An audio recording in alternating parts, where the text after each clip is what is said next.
Hi, everybody. Karen Roby here for TechRepublic. As we know, ransomware attacks are on the rise and impacting critical infrastructure now. We've seen this, many high-profile instances of this. And Brandon Vigliarolo with TechRepublic here with me to talk a little bit more about this and what the future of risk management looks like when it comes to this for companies, Brandon. Of course, this is a big topic to try to dissect, but you've done a great job of this for us here for TechRepublic.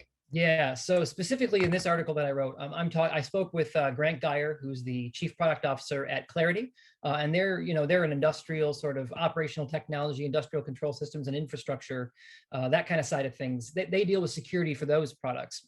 And so particularly my article is more focused on okay, we know that ransomware has been hitting IT for a long time, but now it's hitting OT.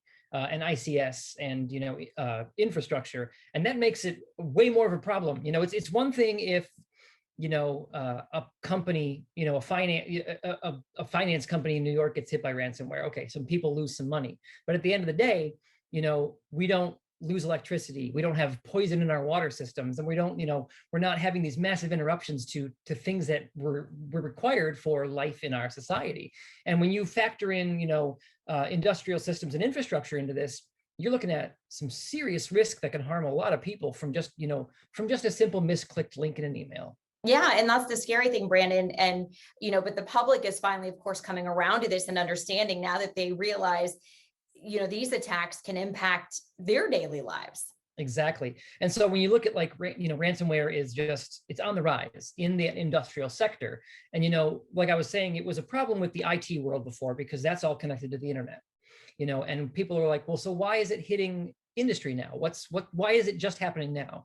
And one of the things that Grant said, and that a lot of people might know, is that, these industrial systems, they used to be air gapped. They weren't on the internet. They weren't connected to anything. And that was, both for security and a practicality. They didn't need to be. If you're controlling turbines, if you're controlling industrial machines and manufacturing hardware, it didn't need to be connected to the internet. Now, you got all these web management portals that are coming out. Companies are moving to the cloud with their ICS systems. And, just putting them online and being able to track them and monitor them like IoT machines, you get a lot more data that's usable. So not only do governments have data that they can use to improve their performance, but companies as well. And so with that internet facing comes more risk. And unfortunately, these are machines and computers and monitoring systems that in some cases, like Grant was saying, 15, 20, even 30 years old. They're not designed for modern security considerations, and they're all being put online, and they're just rife with holes and inroads that attackers know are there and are taking advantage of a lot to do things that are incredibly destructive. Yeah, and Brandon, this is not just some hackers that are, working in a corner somewhere. I mean, this is truly a full-on industry now. Yeah, and I mean, looking back to the piece you did recently, you did an interview with a company from Kentucky that faced a ransomware attack, and they were a small business, but the attack they faced, there was a help desk number. I think specifically you mentioned it as well. There was a help desk number that they said, hey, oh, your stuff's locked down, give us a call. And Grant said that too, and I was just like, are you serious? There's actually like help desk lines? And he said, oh yeah, not just for victims, but for the attackers themselves as well. This isn't hackers in a basement writing this code. This is, this is a product. This is a thing with a graphic user interface where, these cyber criminals can click here, click there, send out a bunch of spam, and then they get a few hits back. And those are the ones that take effect. And again, these are major, important infrastructure companies that are getting hit by these things. And yeah, it's a huge industry now. There's no reason, for a need to know how to code. You can be anyone with a criminal intent can pick up on this and use it. And it's incredibly effective, especially when so many people are paying. Yeah. So Brandon, talk a little bit about on the back end here. What is happening? What are we seeing most often now? Are companies just paying the ransom because they say, hey, we've got to get back, control of our systems ASAP, or are they looking into other alternatives? Now in 2021, the calculus is still, let's just pay this. I think I give the example of, I believe it was Baltimore that got hit by an attack earlier in the year. And I think they were demanding a relatively small amount to release the computers. It was either like 10,000 or 100,000, something, considerable, but not for a whole city with that large of a budget.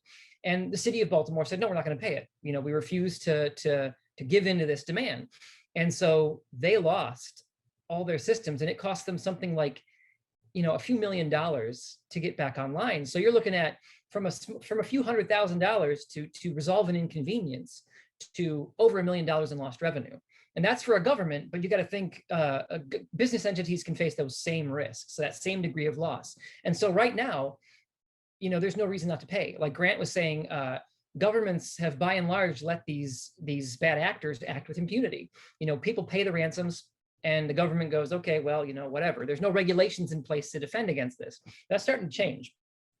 Grant and a few other sources that I talked to said, this is starting to shift. Governments are starting to say, oh my gosh, this is a serious risk. Look at the Colonial Pipeline incident. After that, there was, right away, there was some stuff put out from the government basically saying, this is the response to this, and these are some new regulations that are coming out. So the government already has a vested interest in defending its infrastructure, not only its infrastructure, but businesses that are essential to the infrastructure of the country as well. So that's going to change. It's only a matter of time now before regulations start to be put in place that are going to penalize businesses that are not taking action to defend themselves. That's expensive, especially with the the operational technology, industrial control systems. You're looking at, these are machines that in a lot of cases, taking them offline is going to cause loss of revenue. It's going to slow production. It's going to interrupt supply chains. Or for governments, it's going to take systems offline that are essential for the functioning of the area. And so that's going to be a lot of money to replace or to upgrade or to protect. And so again, the calculus right now goes, just pay the ransom. Don't worry about it, pay the ransom. Take a few steps here and there, pay the ransom. But that's just not going to be the case anymore once the government says, nope, no more. If you let your business, face this because you think it's cheaper, you're going to end up paying hefty fines or possibly, other sanctions or whatever, what have you, by the government. So it's going to be devastating. Yeah, most definitely, Brandon. And companies can't put their head in the sand anymore and just say, oh, we didn't realize we were vulnerable, or we don't have the money to put systems in place to keep this from happening. So what do companies need to do? How do they best protect themselves and fill those gaps? Yeah, and the bottom line is, endpoint detect and response and endpoint protection platforms, and even the firewall, they're not enough anymore. I believe Grant was saying that it's just not enough to rely on these traditional forms of software to protect your environment.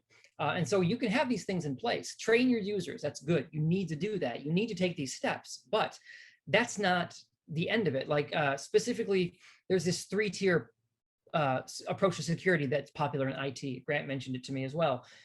And he says it applies perfectly to OT. At the first level, you have your people who are directly responsible, your IT, your users, your administrators. Those people are kind of your first line of defense. But after that, you've got your policymakers. So, and I don't mean government, I mean at the business. So you've got your auditors, these people who are going to be checking and double checking and going behind these people. And then behind them is internal audits. So, frontline planners, internal audits. And the auditing is a big part of what businesses need to do to get ready. Specifically, you need to be sitting down with all your people, sit around a table with everyone who's got a vested interest in preventing a ransomware attack. Pretend you've got one. It hit one computer. Your systems are now locked down. Pretend you're in that position with all the interested parties and talk through, real time. Go through, what do you do? How do you respond? Who do you contact? Do you let your customers know? Do you let your vendors know? Do you let the public, do you release a public statement? Go through all these things, Grant was saying. Talk through all of this, don't leave anything out, do it in real time. And then at the end of it, kind of have an after action review, go back and find out where your weak spots were. Talk this through and use this to find where you're vulnerable. Grant actually gave me a good quote when we were talking. He said, "Fortune favors the prepared mind." And that was said by Louis Pasteur. And I really like that quote. And it really kind of stuck with me when he said that. I was like, yes, you can do everything in terms of, in putting the right software in place, setting up the right rules in your firewall. But at the end of the day, preparation isn't that. That's just kind of like, shoring up your defenses, but you're not preparing. It's like having a military and keeping it back behind, the walls of your fort. Well, that's great. But if you're not training your military to go out and take action, then it's not going to mean anything when those walls are breached. Sachin Shah, who's a CTO of operational technology at Armis, was another person I talked to. And he said that he likes to think of protecting a company from ransomware, like protecting a house from burglary. The first thing you do if you want to prevent a burglar from getting in is you walk around your house, you find the windows that are unlocked, find things that are broken, find areas that are going to, let someone get in more easily, shore those up, but then don't stop there. Take action like, putting some floodlights in, installing a burglar alarm system, buying a dog, something like that that's going to help you better protect this area. And then think about, what are you going to do if someone breaks in? Who are you going to call? What's your response going to be? These are all important parts of preventing, a home invasion. And the same thing applies to a ransomware attack. So don't stop at software, plan, exercise, and then plan some more. All right, some great advice there. Brandon Vigliarolo again for TechRepublic. Thanks for being with me here today. And we appreciate all of you being with us, and for Brandon's full article and much more on ransomware and cybersecurity, what you need to know. Make sure you check that out on TechRepublic.